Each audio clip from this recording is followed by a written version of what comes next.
it chapter by chapter, one bite at a time. So many adventures and mountains we can climb. Take it word for word, line by line, one bite at a time.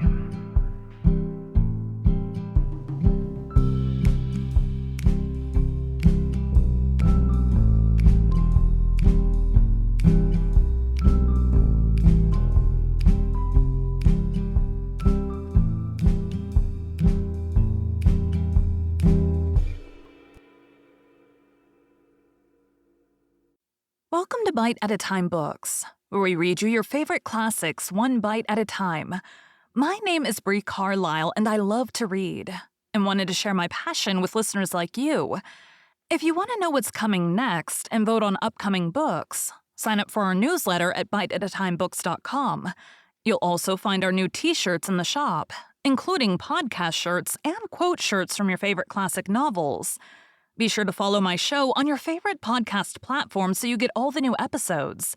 You can find most of our links in the show notes, but also our website, biteatatimebooks.com, includes all of the links for our show, including to our Patreon to support the show, and YouTube, where we have special behind the narration of the episodes. We're part of the Bite at a Time Books Productions Network. If you'd also like to hear what inspired your favorite classic authors to write their novels, and what was going on in the world at the time, check out the Bite at a Time Books Behind the Story podcast, wherever you listen to podcasts. Please note, while we try to keep the text as close to the original as possible, some words have been changed to honor the marginalized communities who've identified the words as harmful, and to stay in alignment with Bite at a Time Books' brand values. Today we'll be continuing Adventures of Huckleberry Finn by Mark Twain. 32. When I got there, it was all still and Sunday-like, and hot and sunshiny. The hands was gone to the fields, and there was them kind of faint dronings of bugs and flies in the air that makes it seem so lonesome, and like everybody's dead and gone. And if a breeze fans along and quivers the leaves, it makes you feel mournful, because you feel like it's spirits whispering, spirits that's been dead ever so many years. And you always think they're talking about you. As a general thing, it makes a body wish he was dead too and done with it all. Phelps's was one of these little one-horse cotton plantations, and they all look alike. A rail fence round a 2-acre yard, a still made out of logs sawed up and upended in steps like barrels of a different length to climb over the fence with, and for the women to stand on when they're going to jump onto a horse.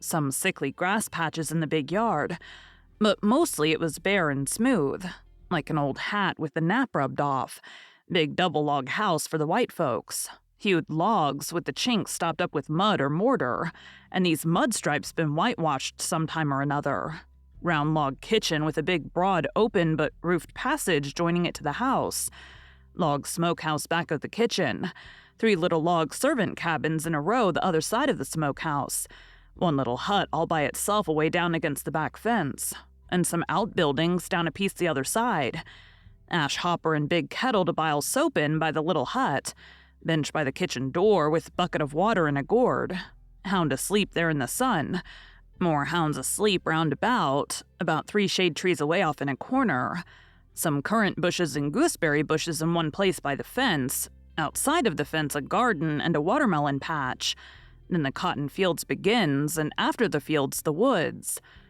I went around and clumb over the back still by the ash hopper and started for the kitchen. When I got a little ways, I heard the dim hum of a spinning wheel wailing along up and sinking along down again. And then I knowed for certain I wished I was dead, for that is the lonesomest sound in the whole world. I went right along, not fixing up any particular plan, but just trusting to Providence to put the right words in my mouth when the time come. For I'd noticed that Providence always did put the right words in my mouth if I left it alone.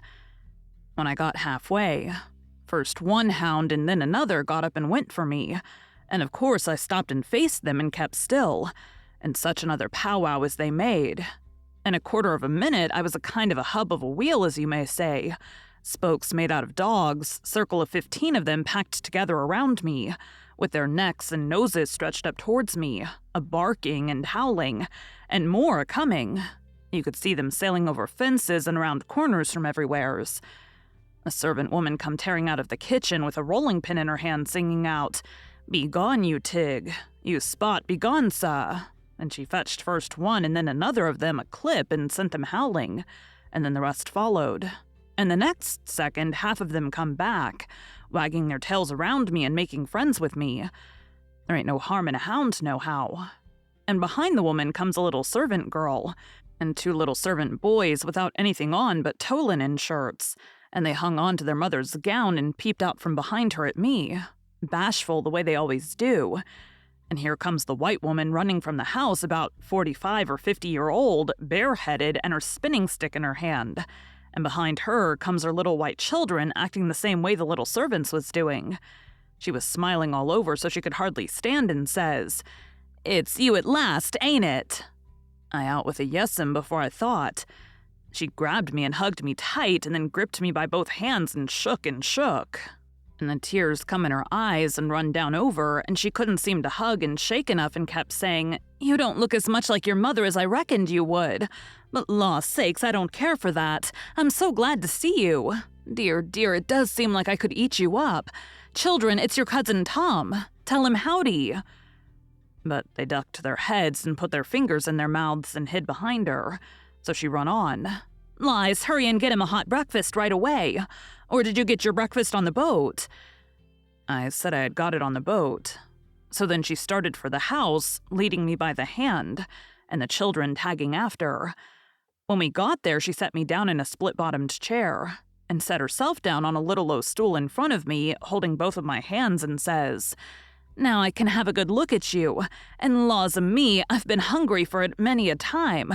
All these long years, and it's come at last. We've been expecting you a couple of days and more. What kept you? Boat get aground?" "Yes'm, she." "Don't say yes'm. Say Aunt Sally. Where'd she get aground?" I didn't rightly know what to say because I didn't know whether the boat would be coming up the river or down. But I go a good deal on instinct, and my instinct said she'd be coming up from down towards Orleans. That didn't help me much, though, for I didn't know the names of bars down that way. I see I got to invent a bar or forget the name of the one we got aground on, or... Now I struck an idea and fetched it out. It weren't the grounding, that didn't keep us back but a little. We blowed out a cylinder head. "Good gracious, anybody hurt?" "No, killed a servant." "Well, it's lucky, because sometimes people do get hurt. 2 years ago last Christmas, your Uncle Silas was coming up from New Orleans on the old Lally-Rook, and she blowed out a cylinder head and crippled a man, and I think he died afterwards.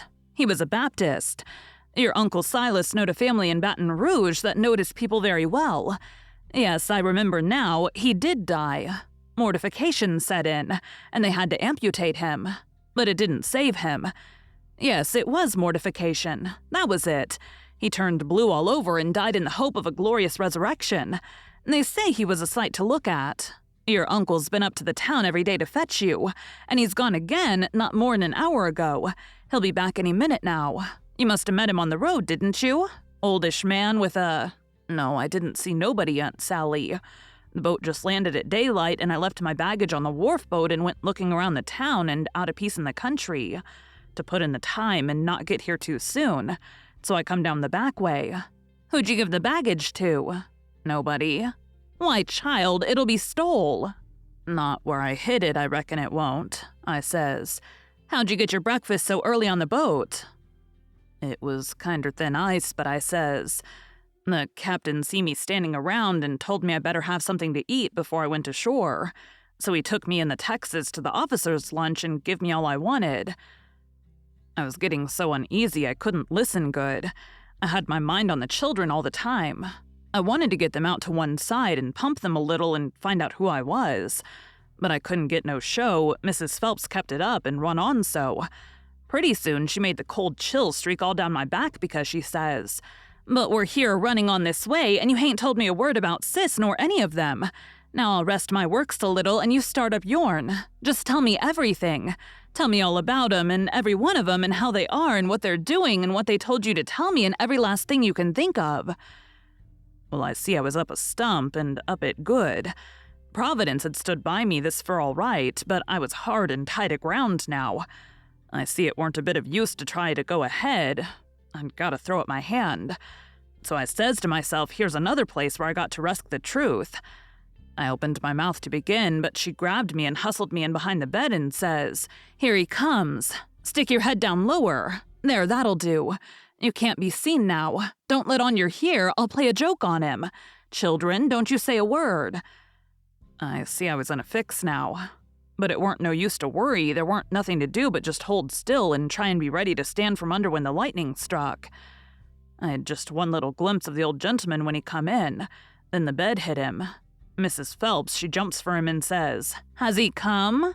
"No," says her husband. "Goodness gracious," she says. "What in the world can have become of him?" "I can't imagine," says the old gentleman. "And I must say it makes me dreadful uneasy." "Uneasy," she says. "I'm ready to go distracted. He must have come and you've missed him along the road. I know it's so. Something tells me so." "Why, Sally, I couldn't miss him along the road. You know that." "But oh, dear, dear, what will Sis say? He must have come. You must have missed him, he—" "Oh, don't distress me more than I'm already distressed. I don't know what in the world to make of it. I'm at my wit's end, and I don't mind acknowledging I'm right down scared. But there's no hope that he's come, for he couldn't come and me miss him. Sally, it's terrible. Just terrible. Something's happened to the boat, sure." "Why, Silas, look yonder up the road. Ain't that somebody coming?" He sprung to the window at the head of the bed, and that give Mrs. Phelps the chance she wanted. She stooped down quick at the foot of the bed and give me a pull, and out I come, and when he turned back from the window, there she stood, a-beaming and a-smiling like a house afire, and I standing pretty meek and sweaty alongside. The old gentleman stared and says, "Why, who's that?" "Who do you reckon it is?" No idea. Who is it?" "It's Tom Sawyer." By jings, I most slumped through the floor. But there weren't no time to swap knives. The old man grabbed me by the hand and shook and kept on shaking. And all the time how the woman did dance around and laugh and cry. And then how they both did fire off questions about Sid and Mary and the rest of the tribe. But if they was joyful, it weren't nothing to what I was, for it was like being born again. I was so glad to find out who I was.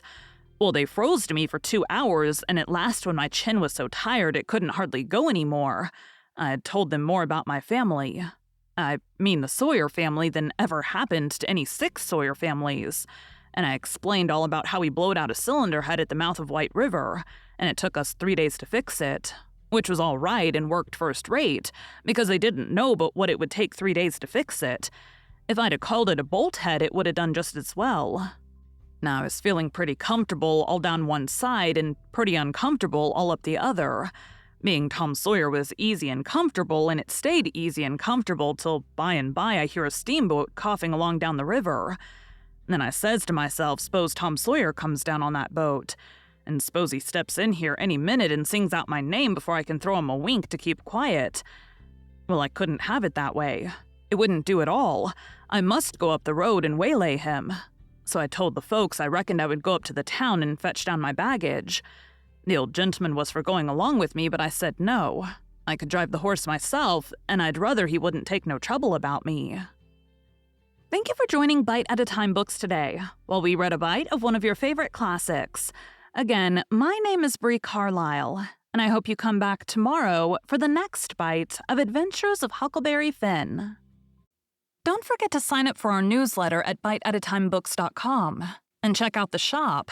You can check out the show notes or our website, biteatatimebooks.com, for the rest of the links for our show. We'd love to hear from you on social media as well.